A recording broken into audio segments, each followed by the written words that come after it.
দেশের সরকারের পতন হয়েছে, অথচ সেই রংপুর বিভাগ, রাজশাহী বিভাগ তথা উত্তরবঙ্গ থেকে কোন অন্তর্বর্তীকালীন সরকারের উপদেষ্টা নিয়োগ করা হয় নাই, যা একেবারেই জাতির জন্য লজ্জা বয়ে নিয়ে আসছে। এত চরম বৈষম্য, আমরা বৈষম্যের বিরুদ্ধে লড়াই সংগ্রাম করেছি, অথচ সেই বৈষম্য আমাদের মাঝে আজকে চেপে বসেছে।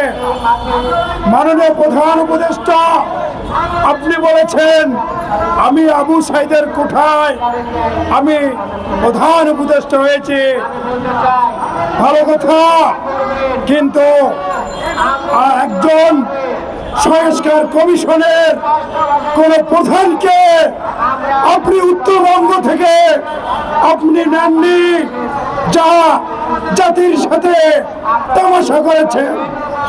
আমরা উত্তরবঙ্গবাসী আমরা আওয়াজ তুলতে চাই, এই বৈষম্য থেকে বেরিয়ে আসুন, নাহলে আগামী দিনে যে খাদ্য যোগান দেয় 70% উত্তরবঙ্গ, তারা এই রাজধানীতে খাদ্য বন্ধ করে দিতে পারে, এমনও সিদ্ধান্ত, এমনও আওয়াজ আমাদের কাছে আসে।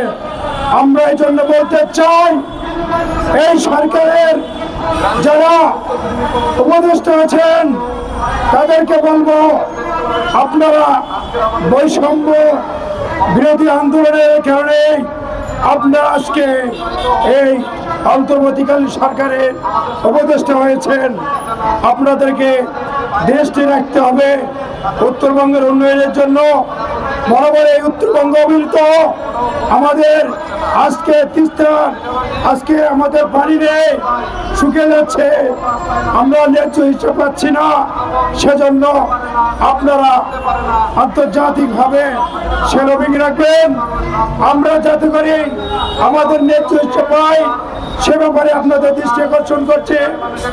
আমরা বলতে চাই, উত্তরবঙ্গের রংপুরে এখন পর্যন্ত আপনারা গ্যাস দিতে পারেন নাই, সমতল ভূমি উত্তরবঙ্গ, সেখানে শিল্প কারখানা নেই, সেই অঞ্চলের মানুষ আজও দারিদ্র সীমার নিচে বসবাস করছে।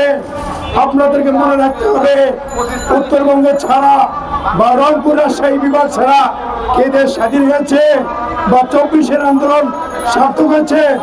যদি সেই সব আন্দোলন সার্থক না হয়ে থাকে, তাহলে আপনারা বৈষম্য না করে উত্তরবঙ্গে শিল্প কারখানা স্থাপন করুন, বেকারদের কর্মসংস্থানের ব্যবস্থা করুন, তাদেরকে আর বৈষম্য রাখবেন না, জাতির সমতলে তাদেরকে আপনারা নিয়ে আসুন।